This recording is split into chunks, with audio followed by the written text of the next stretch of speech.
Go ahead. So one of the things that you said at the lunch that I was really compelled by was the distinction between politics and leadership. Mm-hmm. That someone asked you if you had ever thought about becoming a representative in the government, and you commented Yes. negatively. Uh-huh. You said Yes. you weren't, but that.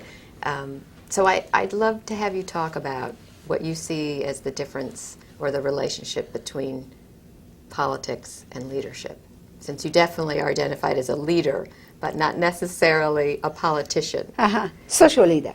Social leader. I call Yes. myself a social leader. Okay. If I am a leader, I don't know if I am a leader, but if I am a leader, I feel a social leader.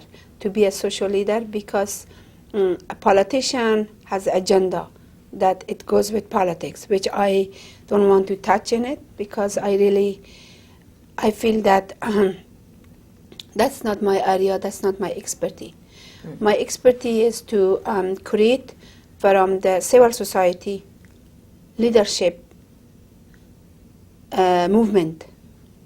Leadership movement that it will take part in a social affair, how to reach out for the needs of the society, how they can fulfill those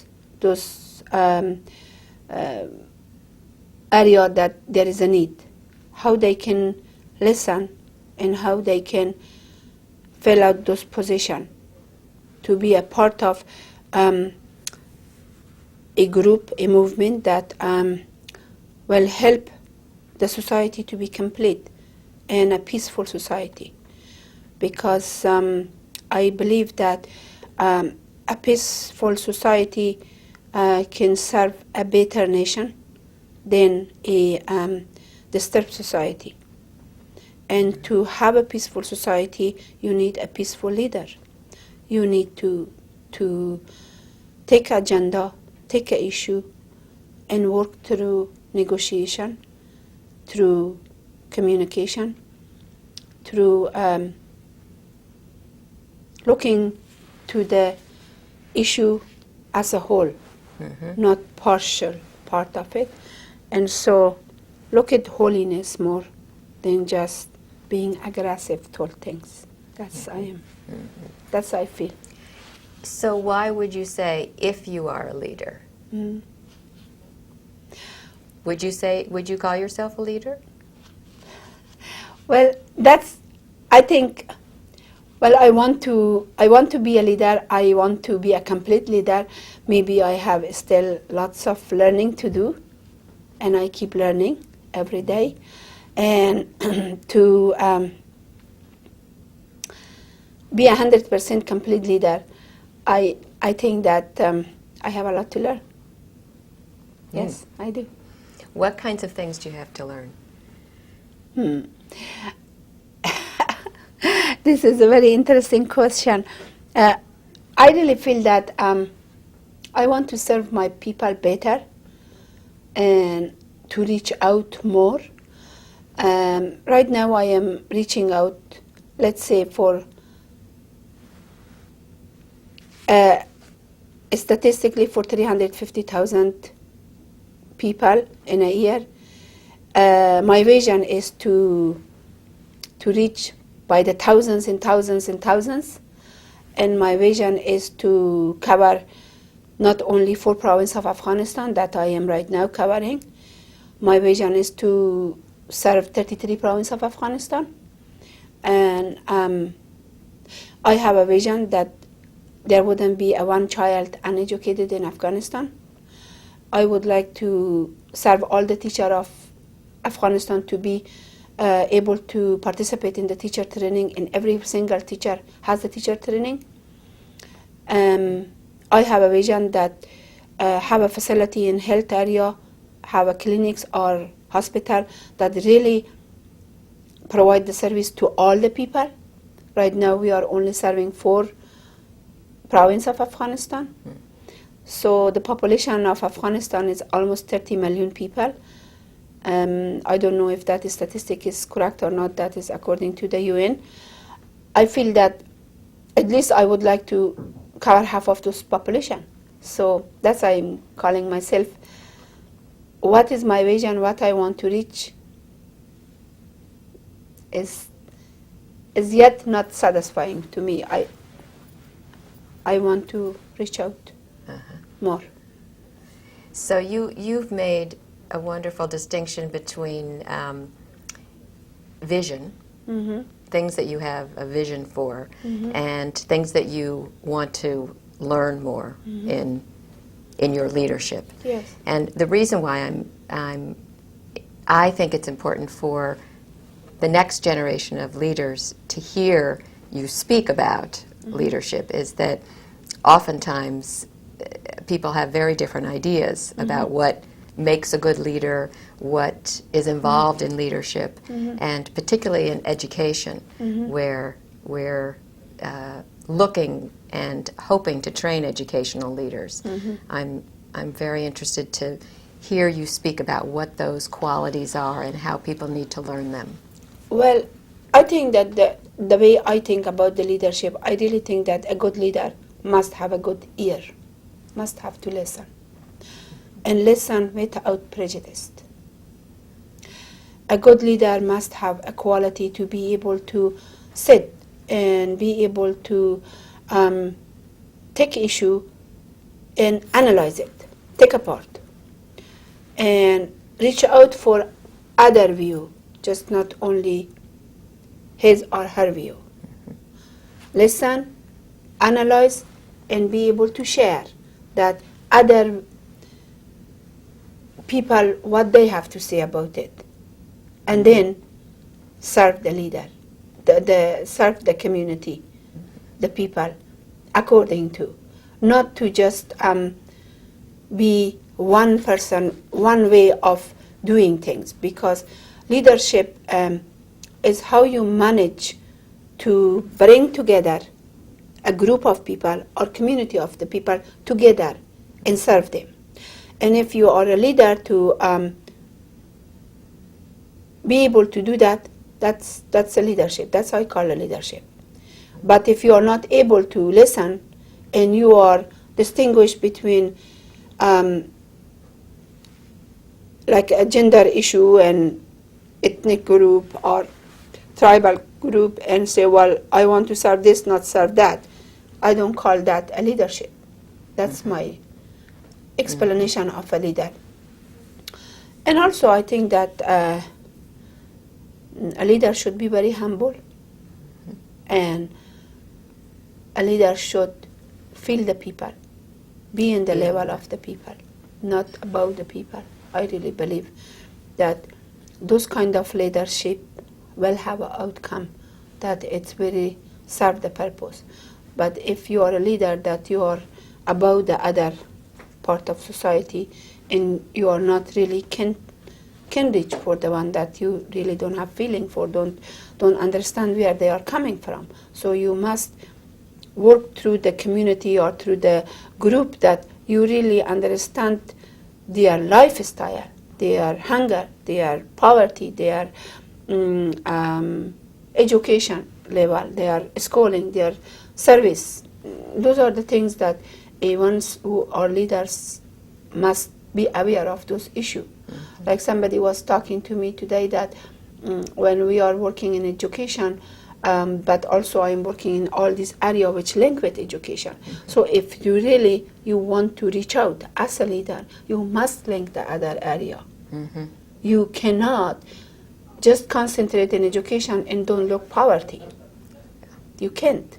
You cannot take education and not look at health. You cannot take education and, well, not look at the gender. So yes, these are all together.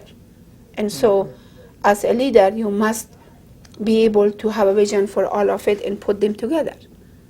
That's I feel. I hope I answered you. Yes, more than answered me. Thank you. Yes. So if you could set a research agenda for the field of education that would be useful in your work, what would the top issues be for research?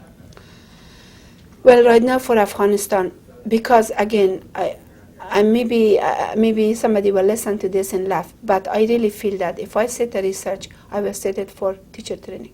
Teacher training. Mm-hmm. Because I really believe teacher training is the key issue for solving our educational problem in Afghanistan. Because we don't have enough teachers who are really trained. And as a result, thousands and thousands of students go to school and waste their time. So a good teacher will not do that. And also a creative teacher. Creative teacher means so much in Afghanistan right now, because we have so much to give to the students as a creative teacher, because you will not teach dry. You challenge students, encourage them to critical thinking. Mm-hmm. In order to bring critical thinking, you must be a trained teacher who know how to do those methodology. Bring participatory methodology to the classroom, and question and answer. These are the methodology that we are looking for, and those must be implemented in Afghanistan. Yes, we are doing it, but not enough. We don't have enough resource to do it. We need that. We don't have enough expertise in our country, so we need to encourage more this field. Mm-hmm. Yeah. And what kinds of philosophies and practice have you found the most effective in teacher training that you have organized for AIL? Student-centered technique.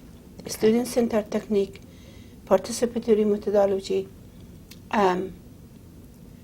also bringing environmental material to the classroom. What do you mean environmental material? Material that is the students are familiar with, Okay. that they will be able to find in their own environment and then work from it. Those kind of things, yes.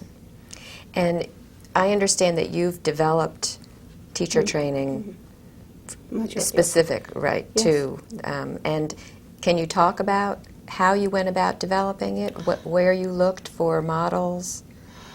Well, I think that, as I said to somebody else before, I didn't work in the field of education. I worked with colleagues, and we did look for many manual, which was from, let's say, from different organization, different center, different university, and we pick up the things that we thought that is more useful, and we put the collection, and then we practice, and then from that we derive our own methodology, which is for our people, for our culture, in level of language, and also in level of meaningful, and in level of perception also, because otherwise it would be foreign to them if we just have a material from, let's say, Europe or America, copy it. So we must design it according to the community that we are living. So we took those modules and then we try to design our own. And so that's the way we did. Mm-hmm. Yeah. Can you say a bit about your own education? Yes, this is interesting because my own education, again, first I came here and to be a doctor. I study pre-med, and then I major in biology, which was wonderful. I really wanted to study science. It was a very interesting subject for me. Then as I said today, like you hear me to say that as I got involved with group work with people from different nationality, I was much interested to communicate with them, to find out what they are doing, what they are all about, and how I can reach to help them, all kinds of help, even choosing a class, even filling application, getting to immigration, do all kinds of things with foreign students. So I find out myself that I really would like to work in a social level more than just individual doctor to do just see a patient. And because of that, then I search in I thought public health will be the combination of the both, because in public health you can work in civil society, in group work and counseling and working, but at the same time you give, your skill, like professional skill as a public health worker to reach out patients. And that was, I chose to study public health, and that's how I did my education. And how was it that you decided to come to the United States? Well, this is a very interesting because always I wanted to continue my education to go to the university, and at the time we didn't have a dormitory for girls when I was going to school, and I finished high school. I came from a city, Herat, which is the second largest city in Afghanistan, but I could not go live in Kabul because I didn't have family in Kabul to go to the university. So my parents told me that I can wait another year, that my whole family moved back to Kabul, then I can go to university. In the meantime, I took the examination for entrance to the university. I passed the examination, and I was chosen in medical school, engineering school, and to go. But I could not go because of that reason. In 1 year I waited, so my family had a friend, and I had some people who were a friend of my family and friend of me, and they said, why she can't go to America? And I said, well, I don't know, my father will not allow me. And so they talked to my father, and my father said, yeah, if somebody will take care of her like the way I take care of you as a friend, and that is like my daughter, so I can let her. And so that happened, and they said yes, and I came to America, just like that. So in matter of 1 year, it was I wasn't planning to go to America at all. So I was not ready even for it. My English level wasn't sufficient enough to I come to this country and study, because I had very little English, but I did come. And then I stay here and study. But there were many times that I really wanted to go back because I wanted to quit, because of the pressure, because of the difficult situation that I was dealing with. But every time that I remember in what circumstance my parents sent me here, I could not go back. And also the war was in my country. Russia invaded Afghanistan. So my parents wrote that I could not come back home. And that's why I stay here. Yeah. And are there any memorable experiences from your education here in the States that you feel like you carry into your work? Any teachers, any classes? And Yes, I think that good and bad. The good first is because I met some professors here during my undergraduate work that they really were super. They really helped me, and they really were individual professors that really pay attention to my needs and really work with me. And that is the reason that I feel that the relationship between students and teacher is so important, because a teacher can encourage you to keep going on your education, or can distract you so much that you forget about education at all, and that could harm you that much. And so I was lucky. I had some professor that really encouraged me to study and go through hardship and be strong and to take it.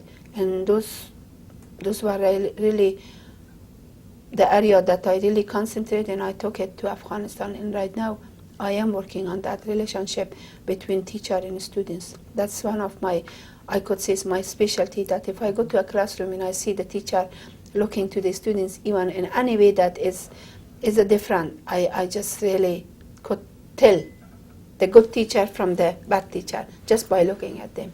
That is, yeah. You write a lot about cultural sensitivity. Yes. And I'm wondering if you could talk about specific programs or services that you found to be harder to make culturally sensitive than others? Well, for example, right now, I mean, we are in a society that we have been for years and years. We have a culture that women wear a modest clothes, and we sort of, it's not that because we are so backgrounded, it's that's in our culture and tradition. If somebody comes with like impose on us that, okay, you wear this kind of clothes or behave this way, it would be very hard for an Afghan woman to accept that, because Afghan culture is appreciate what is we grown up with it. And so if you really want to be reaching out, you must respect that. You must respect the costume, the clothes, the style of living, and then that's, I was telling you that we create things that is from that environment.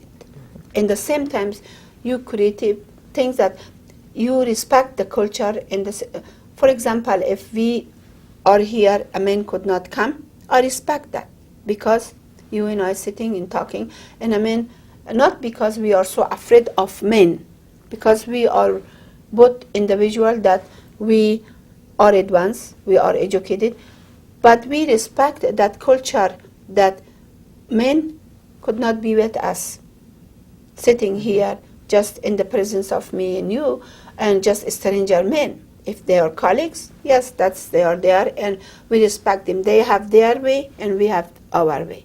We could not come and be like sort of, we know our wall, or we know our frame of how far we can be close to them. We must know that. And if people don't respect that, so it means that you are touching for a culture that is really do not accept that and is sensitive, and as a result, you will not get that much outcome out of that concept, because people don't like it. Or you, for example, we go to the school, you have a program for the children, and you teach to the children that, religion, about Islam. You teach them about their behavior. You go and respect your elder. You respect your mother and father. You, before anybody eats the food, you wait for them. You say your prayer. And these are something, the first grade, second grade students. And if you don't do that, and you said, well, it's okay if your parents come or not, it's okay. Or if you sit with your parents, you can put your feet anywhere you want. I mean, these are the things that is we really respect. And when children behave that way, we explain to them that this is your culture, you must behave this or that, and because your parents will be happier, your aunt, your uncle, or elder than you, you listen to them and you talk to them with respect. You respect each other. So these are in our culture that if we work because we want to be update or we want to be advanced, if interrupt people, it's very bad in my culture, very, very bad. Or to talk ahead of the elder people, it's very, very bad. These are the issues that sometimes people turn off by it, because somebody comes and just barge in and just start talking or being so loud, and people say, oh, what they do. I mean, things like that. I don't know. It's things that is so small, but also so big. You see what I'm saying? Very little things, but it means so much for people, because for years and years these things has been into the community, into the system. So traditionally, those things people expect to be respected. Yeah. And how did you move toward talking about taboo subjects in the curriculum? Well, and what would you say would be were the most taboo, that took the most time and consideration to approach? Well, for example, religion. Let's bring it to religion. Religion is something that we are Muslim. We will be Muslim all our life. So if we want to discuss Christianity or Judaism in a classroom, we maybe could discuss that, but not in a very like 1st through 6th grade, because in that age, if you discuss this, it will be carry on at home in a different concept that we want to convert them. You see what I'm saying? There is no understanding that this concept is not just because of converting somebody, it's informational. But in that level, if you send it to the children at home, it would be bad. That would be taboo. That's something that you don't do that.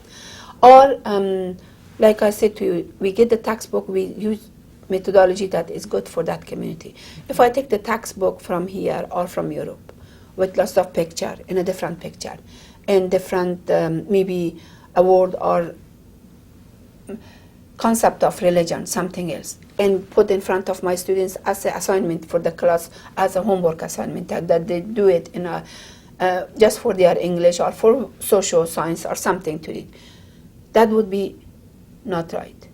So that's taboo. Because why? Because I didn't respect the culture. I put something in front of the children that the community, the elder, the family, the people will not okay it. So then you will see what kind of material then you can do. So I will read those material myself. And then I create from my own culture and my own tradition a similar scenario and put it in front of my students. And that's acceptable. I don't know if I answered. And a lot of those scenarios that you've developed are case examples of... Yeah, case example of family, tradition, living situation of the people who have been living in the past or present, they are living, things like that, yes. I think it's often thought that cultural sensitivity and finding teacher training or materials that speak to the culture of any particular place is a uniquely or an un-American concern in the sense that we have these curriculum that are much more understood to be able to be used across the country and standardized. And yet there are lots of topics in the United States, and I'll think of one in particular, sexual education, that have a lot of community controversy. And I think the strategies that you've talked about outlining that you've used that are so very participatory and so very community-based are exactly the kinds of strategies that for controversial topics anywhere are really valuable. What kinds of controversial topics do you think in your case are the ones that have really been the most challenging? You mentioned religion. Are there? Yes. For example, just I give you one example. Like when the Taliban came and they said the educational system was completely supposed to not be exist at all. And I sat around the table with my teacher and I said, okay, what do you guys want? You want to educate the children or not? They said yes. A lot of my people, sometimes they are human beings. They like to go without a scarf or with a little makeup or something. I said, okay, what do you think if just because of this somebody so ignorant outside just shut this program? What do you think? This is how you will deal with it. We came to the conclusion that we don't mind. We will wear hijab, we will wear that big scarf, and we let this door open. This door open. Because if we don't do it, we will be in trouble. We will be in trouble. I know we will be in trouble. If we wear makeup, jewelry, and different color of clothes, bright color, we will be in trouble. A lot of programs did that. They did got into trouble. They did got close. Or, for example, a subject of, you said, a sex education. That is a taboo in Afghanistan. I know. And we don't talk about it. Never we talk about it. But if we want to talk about it, we see our audience, we see our students, the level of the education that they have, and we see that what kind of group they are. Or they are going to take this and really in a participatory way, discuss among themselves or take it home. Or who else is going to be in the classroom that take this home in a different context? Yeah. We watch for that. If we saw that the group that with us, that is a group that it will not interpret this in a different context, then we take even the sexual education program or scenario and we discuss, because we have opportunity to learn from it. But if we don't have that kind of group with us, we don't discuss it, because the outcome of it would be more harmful than what we will learn from this discussion. See what I'm saying? Yes, yes. For example, right now, another example that give you, I talk to my teacher once in a while when we have a meeting, this kind of meeting. I discuss with them the issue of the TV program in Afghanistan. I am turned off by it. I tell them that, look, what's the program in TV? Don't you think that if there be a program to substitute this program, instead of that we have educational program, some learning program that people can learn from it, wouldn't be that better? So they all agree with me. They think that yes, that would be. And I said, okay, think about it. What kind of scenario someday, if we have a TV channel, can be able to produce? To, and instead of this program from Europe or from America, all this violence, all this action, all these things, we don't show to our community. Just have this kind of program. So we do discuss this. And sometimes we put scenario for the children to perform as a role play. Educational scenario, doctor and nurse scenario, landowner and peasants scenario. We try to create different kind of scenario that it could be simple, that people can learn from it, that, okay, if you have a land, how much did you pay for your worker? And if you didn't pay, how much, why, and what's the problem? Or if you are a patient, what kind of service you need from your doctor, and if doctor is kind, listen to the patient, how it would be the outcome. Or if you are this kind of scenario we put, and we do role play with the students. And those are around issues of human rights and human peace. rights, women's rights, peace, health, environmental health, all kinds of things. Yes. Let me ask you a little bit about gender. You started with girls and women's education centers. Yes. And I remember reading that at a certain point a group of young men came and asked about having their own learning centers. Yes, that was one issue that I really, it was a situation that young men, they wanted to say to me that as much as the woman needs to learn how to read and write, they need to, because for all their life they have not been in school. They just learn how to shoot gun. That's all they learn. And what is their fault? What should they do right now? How they can support their family, and what is their skill is going to be. Aren't they matter in the society? In that word they talk to me. And yes, we create program for them. And you know that from that program in that village, right now we have students who are in 7th, 8th grade. We have students from the same program that they were asking us that they did not know a word, how to read and write. Now they are working in computer, they are learning English, and I'm very happy.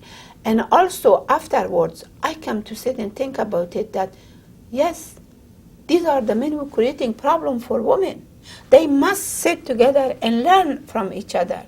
Because if we really want the two groups to go work together and respect each other, you know, so we should let them to come in program. And I start asking the donor, well, I want to support the men also. And now there is, we support the boys, but still we didn't open for men a center as such. They request, a lot of them, they are requesting literacy program from me. And so far I did not have for men a literacy program. I provide service for men in the clinic. But I did not provide the service yet for literacy program for men. And the reason is because still in the situation in Afghanistan, the men and women center are supposed to be separate. And so we didn't have the resource to expand more to have a men's center. I request if they can, in a mosque, they can have a room. We will provide the teacher, and then it will be separate. The men can go and we will provide the teacher to teach them how to read and write. But so far, we are not yet successful because it needs monitoring. We sit and discuss because we just don't set up a center and let them to do it what they want to do it. How do I know that or really they are learning how to read and write, or the teacher without monitoring female teacher that I have, what will happen? So it needs a completely different division that we prepare and design for that, and yet we are not able to do that. Yeah. And I also noticed that when you talk about women and girls, you often tie the importance of women's education to children's education. That women and children are almost like always said together. Yeah. Can you talk a little bit about how you see, if you see any difference between educating girls and women as opposed to educating children in general? Yes. First of all, I think that educating women, I think that it's very important because they will educate their children and they will watch for their children education. This is one issue that I am really targeting, women's education. And the second issue that I am targeting children, to educate children, the younger that I get them, the better education they will have and the better understanding of gaining knowledge they will have, because they are so fresh and they are so young.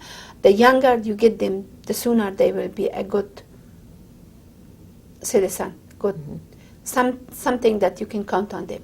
Like I saw that, as I said today again in the classroom, when I have a preschool students, and when they finish, by the time they are 6 years old, they know 3 languages at the same time. They know how to write. They know their alphabet. They know their number. They know their color. They know how to sing song, perform, do role play. They are so confident on themselves. And when you compare them with the first grade or second grade students in a public, they are 10 times better than the first grade, second grade students. So that is telling me that really reaching out for children as young as they could be is very important. And you've started preschool. Oh, yes. Right. Yes. And what age does that start? We have in Peshawar, when we had program, we started from 3 months. But in Afghanistan right now, we have from 3 years old. Yes, from 3 years old to 6 years old, we have preschool program. And teacher training for preschool. I developed a manual for preschool, yes. A wonderful manual, yes. Again, with all kinds of methodology. I'm not an educationalist, as you know that. I didn't have a special training in education. But the manual that I developed, UNICEF took the manual with the government of Afghanistan. They discussed it, they read it, and UNICEF came up with the agenda that we don't need any more manual to develop. This is it. But the government of Afghanistan, they don't want it to acknowledge that they are going to use that. They said, okay, and they are thinking about it, and they invite me to 3 meeting. And so they discuss the content of the program with me to see how is it, and they recopy it and did whatever. It is okay, it doesn't make difference. But I'm just telling you for the information that it is such a manual that it's today update, you know. That's terrific. It's a wonderful program for our preschool, yes. And you've also started a university. Yes. From scratch, from very scratch. Work every year, curriculum by curriculum, trying to just upgrade. And right now, we have 3 departments: computer science, pedagogy, and nursing. And all 3 is doing very well. As a matter of fact, recently the government of Pakistan wants us to link with them or do something and I am trying to see if I can have a link with Preston University. Yes. It's very good. The students who graduate from our program so far, most of them with the United Nations program in Afghanistan or in Pakistan, or with the government of Afghanistan, with the UN, the president office, they are working because they are so qualified. Top. The program that we have in our computer science, still University of Kabul doesn't have one subject of it. Yes. And where is the university? Peshawar. In Peshawar. Yes. Very small house, rented, and have about 6 rooms, and that's it. And how many students? 180. Wow. And how many faculty? About 18. Yes. It's okay. Small. Very small. More than It's small. Very small, small. yes. Very small. Very small. You know, the reason I really start that program, the students were graduating from high school in Peshawar, girls and boys, and then they have nothing to do, and they were sit home and not doing anything. And smart students. In Peshawar, I told you, the program was so good because we did a lot of monitoring and training. And I felt, gosh, these young men and women sit home and do nothing and waste their life. What is this, you know? So I request funding from people, and nobody wants to fund a university. Everybody was for a primary education for Afghan refugee. Everybody was telling me, well, priority is primary education. Finally, one day I just said, I am going to do this no matter what, I have funding or not funding. So just we start having the program, and we support it by getting some fee, but they don't have that much fee. And then we coordinated with our AIL teacher training program that some of the staff will go from the teacher training and teach to the university. And then little by little we upgrade that, and we brought the teacher from the Preston University and some teacher from the Kabul University. So we start hiring them. Yeah. And do you have plans for expanding beyond pedagogy, computer science, and nursing? Yes, I have planned that take the program into Afghanistan, and I really feel that expanding this area, not expanding other additional department to it yet, and maybe someday science, but computer science we have, then we can general science we add to it, because then they can take the curriculum in general science and then apply to different, but not any other division, but at least expand the program inside Afghanistan. Yes. Hope. So you've talked about cultural sensitivity. How do you approach issues of gender stereotyping and sort of developing a curriculum that will combat gender stereotyping? We do develop curriculum. We do have a workshop in gender sensitivity, and the way that we work on it is that mainly women has this right and men can respect this right, because doesn't make a difference. A task a man can complete, a woman can complete, and by showing them example of it. And also we provide curriculum for children, the same thing, that your brother can do the same things you can do, or your sister can do the same thing you do, by showing them that how they can really reach. Or for the women, that when you have your children, make sure that you do whatever you do for your boy, do for your daughter. Or what, for example, in Afghanistan is a culture that always the boy is get away from anything that they do is okay, but the girl, whatever they do is not good enough. And so we try to teach them that why you are doing this is wrong, because it's you are making the difference between the two, and the two are the same human being, and they have the same right. And so we teach them in that perspective. Yeah. And do you find that you can get parents involved in that discussion as well? In preschool we have our preschool students family, they come, because it's a group of people who are like sort of advanced, and they could come to a meeting as often as we want, and we talk to them about that in detail with them. And with adult students, sometimes we have opportunity to get parents, sometimes we don't, because sometimes they don't have the, still they don't have that knowledge of being involved with the teacher. We try to build this relationship to that they come, and then we sit and discuss with them. But we have harder time with the older students than younger students. Younger students, parents, they come. And with older students, they don't participate that much, yes. We talk about early child marriage. We talk about that also. And we try to discourage them from making decision for their children to get them married. This issue are being discussed. Yes. Mm-hmm. Would you say that that's one of the biggest impediments to girls' education in Afghanistan? Very biggest, yes. Early? Yes, early marriage, yes. It's a very huge problem still, is it? Right now because of the issue of security. If before it was ignorance, now it's not only ignorance but also issue of security. They just marry their daughter because they want that somebody take care of them, they be secure. Uh-huh. Yeah. And do you mean physical as well? Physical security as well as security from violence? Security from violence, security from kidnap or rape or whatever. Yeah. Mm-hmm. That I think that if their daughter is got to that age, should be involved with somebody else before somebody else. Mm-hmm. Create some problem for them. And what have your strategies been for dealing with issues around violence in terms of curriculum, in terms of services? We have workshop in violence against women, and we try to work with the participants who have been violated.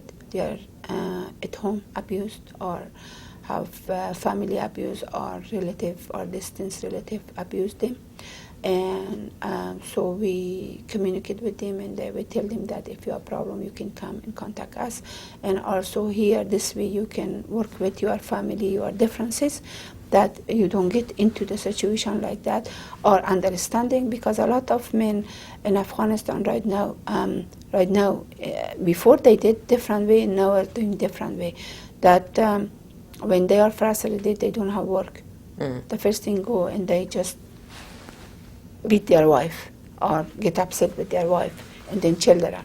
So we communicate with them that try to see how you can also be part of this economy, that you can help the family, or how can you be more trying to, when a man gets so upset and come here and just ignore him and just walk out and try to let him to just call off because he is frustrated. He could not have food, he could not have things for his children. He's frustrated, he comes, and if he's upset, don't just let the fire more, just try to negotiate, talk, and communicate with him. So we try to solve this way. And the end of the result also, that if you don't have any other way to go, here is the law, here is your right, here is we lead them to the women's affair, and that they have a legal office that they can go and seek, legal assistance. But that is not as much as we want to, because also the woman does not accept that. They don't want to go by themselves. This is, we are talking about culture, that they also sort of not ready to do that, because what they call it, in the society, in the community, they will be like pinpoint as, oh, so-and-so has problem with their family. So they do not want to go that much. So we have to do as much as we could do through the classroom and through the work of counseling ourselves to them, things like that. Yeah. And is that what led you to make such strong connections between health and clinics and Yes. education? Yeah, and in reality, to tell you the truth, in our health education program, we do so much counseling. Who is doing the counseling? Today I find that some girl who was studying mental education, and I said, we need you, because we don't have that. And also counseling, we don't have that. It's a new field for Afghanistan. But when we see a problem, we just tackle it whichever way we could, and to just get the people out of it. Yes. In our health workshop, every single woman has problem. So we deal with that.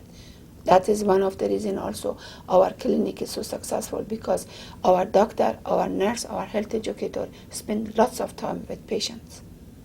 Sometimes even as much as they are mentally, they are sick or disturbed, not that much physically. We deal with those kind of people. From the trauma? Yeah, trauma. You must be getting tired. It's okay. Okay, I hope I answered your Oh, question. you answered a whole lot of questions. Let me see what else I had down here. Oh, this is just a complete curiosity of mine. Would you call yourself a feminist? Feminist. Is there a feminist movement in Okay. Afghanistan, and would you?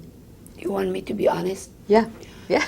First of all, I don't think in Afghanistan still yet exists a feminist movement, because a movement, you call it when you have a large community is doing the same objective, going to the same vision.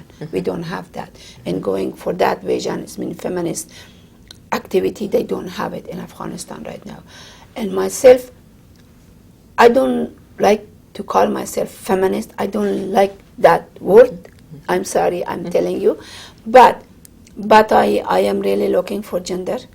I'm a social activist. You could call that. I am social entrepreneurial. I am. But I don't call myself feminist activist. So that, I don't know. Yeah, yeah. And we don't have that movement yet in Afghanistan. I don't believe that.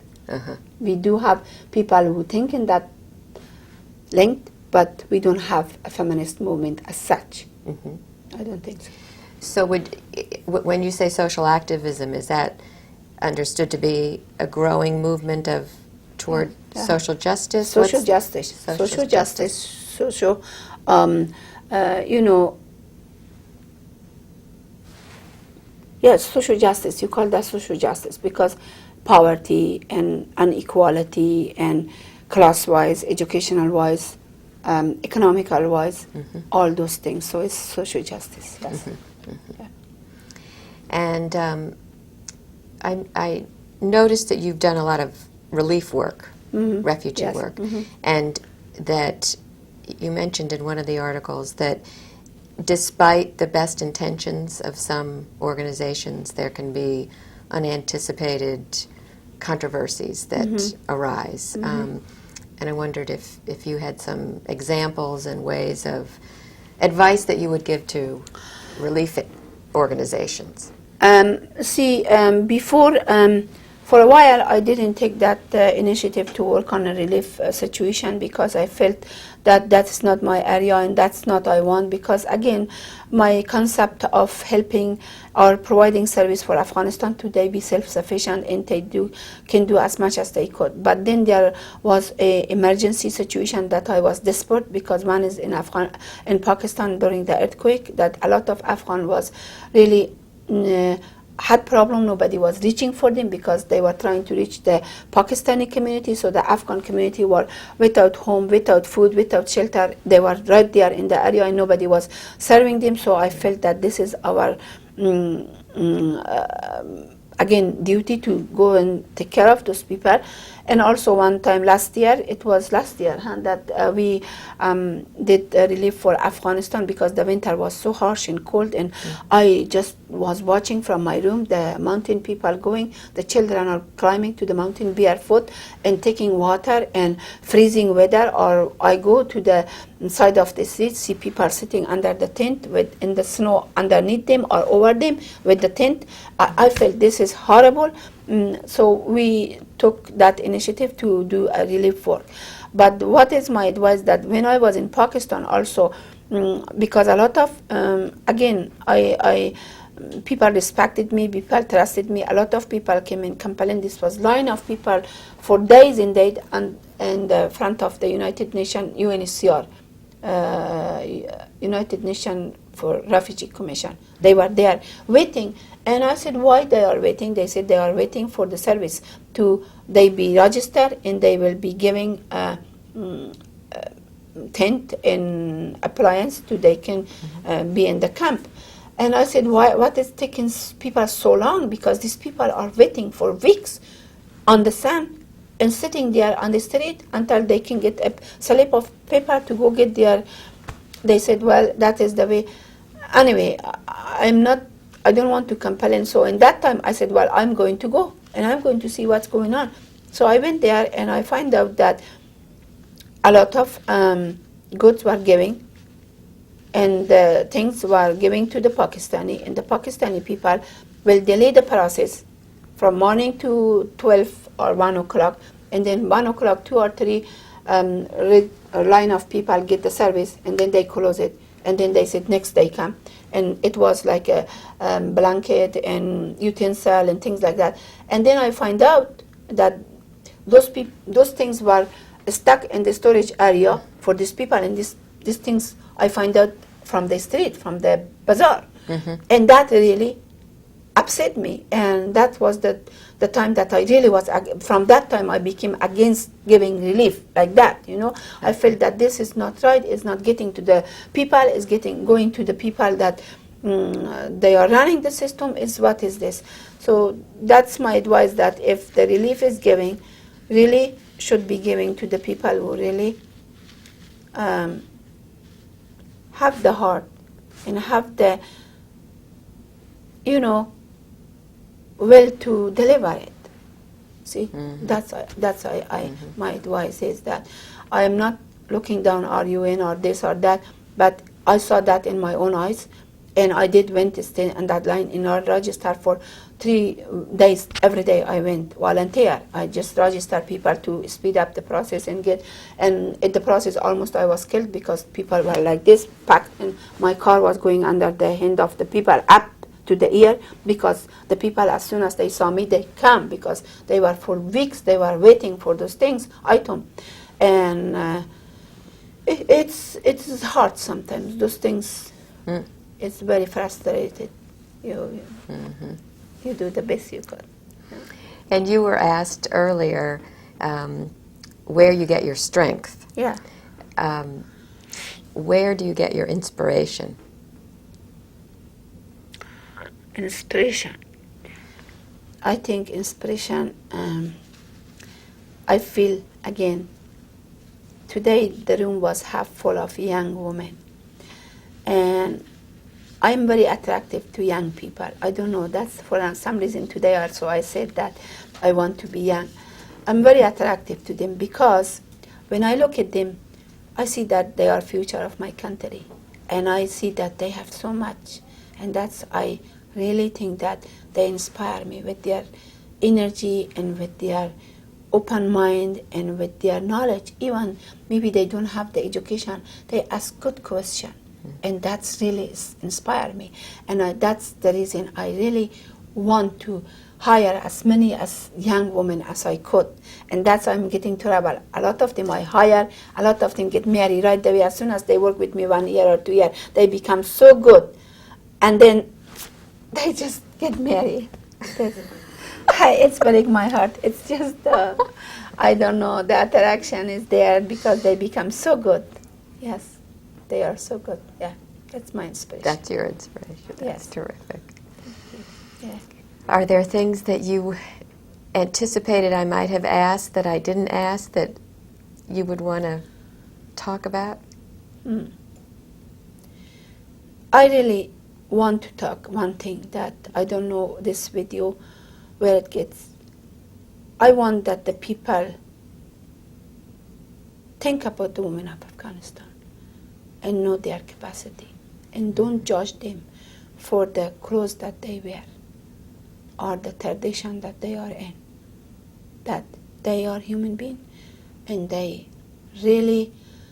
are polite. They don't talk, but they have depth. Just look behind those clothes and look behind that quietness or submissiveness. They have knowledge also. So many often you face people that because they are not bold and they are not loud and they are not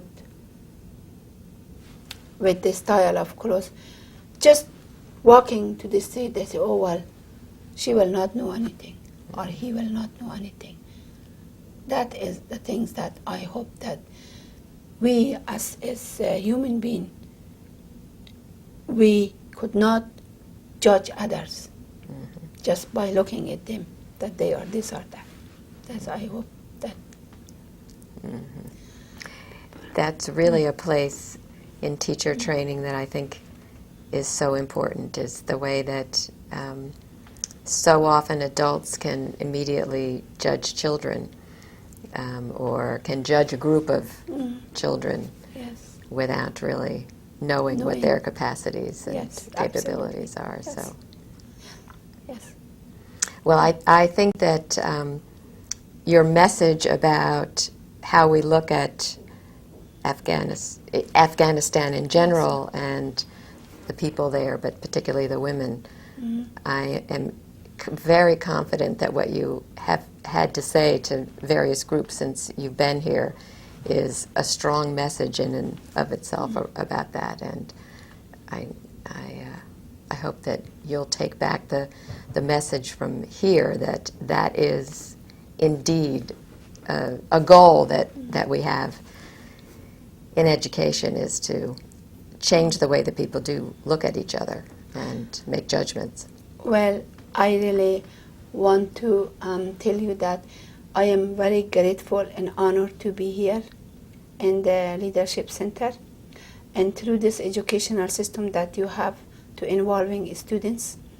I am really assured that I think that we are in a good hand.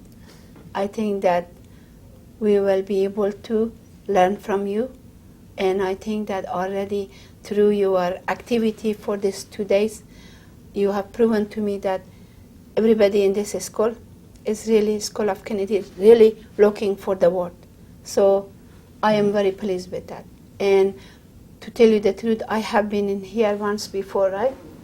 Yeah. And that meeting was completely different meeting than this meeting. And I really learned so much that I am very, very grateful and honored to be here. Thank you. Wow. It was Thank good. you. Thank you. I got the special benefit of getting to be able to meet you, and was so sorry that I wasn't teaching my gender and education class this semester, so I could have brought my students and had them talk with you and learn about all these initiatives and talk about different initiatives around the world that I think are so similar and should be better networked together. We were talking about Digital Study Hall as an example of one of those. And Well, don't be worried, because I'm going to ask your resource for your resource, and I'm going to communicate with you, and I'm going to link with you, and we are going to share with each other, and that will be wonderful. Yes. That's right. So this is the beginning. Yes, that is the beginning. Yes, thank you. Thank you very much. I bet you're going to want some more hot tea. No, it's Yeah? okay. That's fine. I hope it's okay. I have no idea. I hope it's okay too. Did I ask you questions that you found okay to talk about? And No, that I didn't find that. I mean,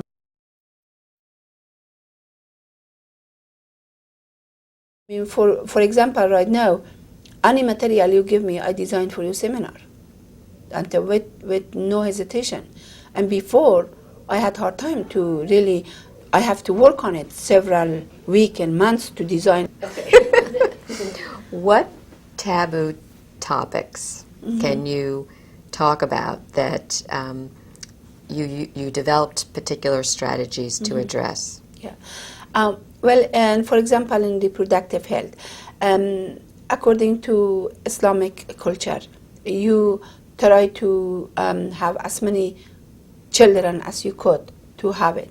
And if you want to say, okay, you prevent to not have children, it's against the religion. So you will be in trouble. But what we did, we felt it that in Afghanistan, we are not going to approach that way. We learn how to say, okay, healthy mother. Healthy mother by means of, if you are healthier, if you take care of yourself, first get strong, eat right, take care of your health, then you will be good for your husband. It's horrible. And your husband will be happier with you. And also you will reach out for your other children. The children will be healthier. You do not have sick children to take care of. Once you got stronger, then you can have the next baby. And this was amazing because healthy mother, it's like this went through the village to village. And people keep coming for this reproductive health workshop, and they listen in this scenario. And they go home and they wash themselves, they clean themselves, they try to eat as much good, right? And also we had Healthy Mom product to give them, and we give them Healthy Mom product, and also multivitamin we give them. So they of course feel better, they get better. And we had the report, the data from the people back, that their relationship with their husband even get better, and their husband are happier, and their fighting is stopped. And of course, the meantime, they stop having, children. So they come ask for condom. They ask for all kinds of method how to child space, and it was wonderful. And nobody said anything to us. As a matter of fact, we hand out hundreds and thousands of condoms to the people, which before, if we did that, we will be attacked, we will be tried to kill. And but with Healthy Mom scenario that we developed in reproductive health, we were very, very successful. And so that is one issue that I really think that I give lots of credit to my staff and AIL staff that they were able to deliver this. And another way that, like self-immolation, people right now in Afghanistan also, we were the one who really developed a seminar for self-immolation. And the reason is, as you asked before, that in our health education we do a lot of counseling. And when we counsel, we had many people with many problems. As a matter of fact, we saw people burn people. They just burn with different reasons, doing different things. And also, we treat people who did purposely by themselves. And we ask them why. And the reason is, again, because they had problems, they were abused. And so in order for them to overcome this issue, they were burning themselves, which is not right. But the reason that they did that, before they could not speak, and they could not see that they are abused. Through so many women's rights workshops that we gave, they become open. They saw that somebody is abusing them. In order for them to really, reward that, something that, respond to that, because they could not respond enough to say no, or why you are doing that. They wanted to show through burning themselves that the person is stopped. You see what I'm saying? So it's not good thing, but in one way it's a good thing. And we did that workshop. So as a result, people become more and more aware of their right. And this self-immolation workshop, we told them that they shouldn't do that. It's not good things to do. They should communicate better. They should negotiate better. They should go to the resource to find out help. And through that, we decrease this self-immolation. Both reproductive health issue, there is mortality, morbidity is reduced right now in Afghanistan, and self-immolation is reduced because of giving this kind of workshop to really help the people to, yes, you resent this, yes, you don't want this, but there is another way. Instead of burning yourself, there is another way to do it, and do it this way, see how is the outcome. And they did it, and they come back again and says it's working. Yeah. And self-immolation is a topic that wasn't discussed in villages. Yeah, no, it wasn't discussed. And also, before it wasn't an issue, it became an issue because people could see their right. As they gain knowledge of human rights, women's rights, then they start having this. And then we said, that is wrong, you shouldn't do that, but you should sit and discuss with your family the problem. And in order to resent what they are doing to you, just resenting by burning yourself to be killed, you are not accomplishing anything. You better sit and discuss it in this way, in that way, and tell them why they are doing this to you and why you think it's not right. Just talk to them. And so it's the outcome was good. We solved a lot of family dispute through that. Yes. How about AIDS?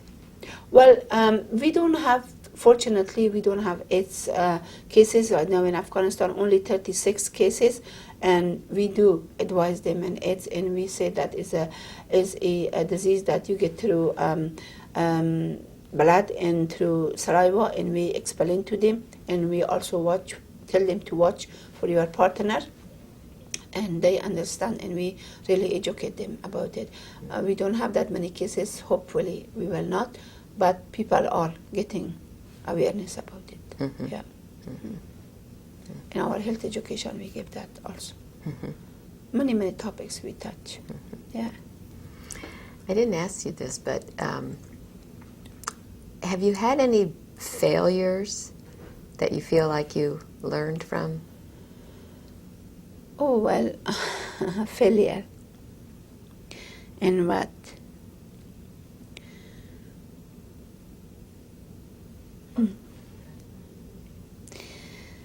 I don't know. We usually talk about successes, Yes, right? and it's not good that all my stories success is I just, well, recently there is one thing that I really, I don't want to talk about it, but I think that now you are asking me, I have to. I'm very disappointed, and I don't like what happened. I had a center that is very successful. As a matter of fact, the highlight of my program is that center with women. It's a whole center is running by women, is women. Recently, they were approached by a group of men that they should close the center, and my people said no, they don't, and the next day they were threatened.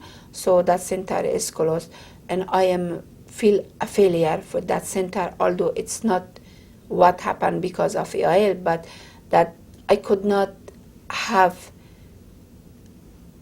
the power or the opportunity to stop those people, because in this center there are 250 women who are so determined to learn, and they come up in a very fast, in matter of 5 years.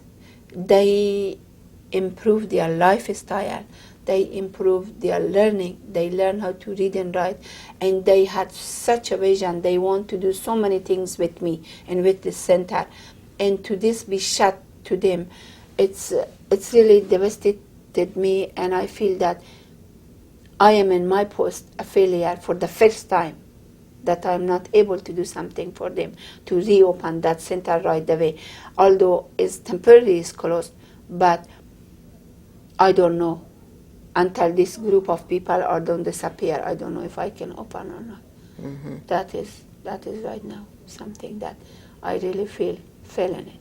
Yeah, because those women wanted to do so much. As a matter of fact, a month ago I went to the celebration in that ceremony.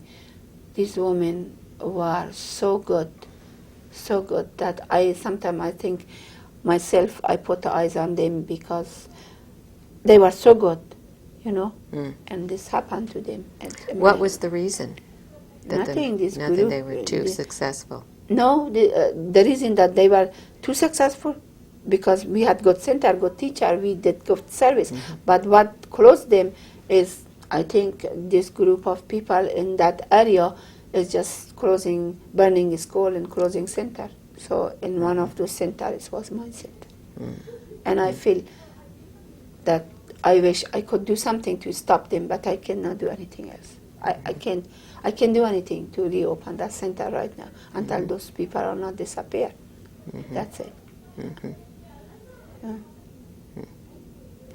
Well, the story's not over. Yes, that's true.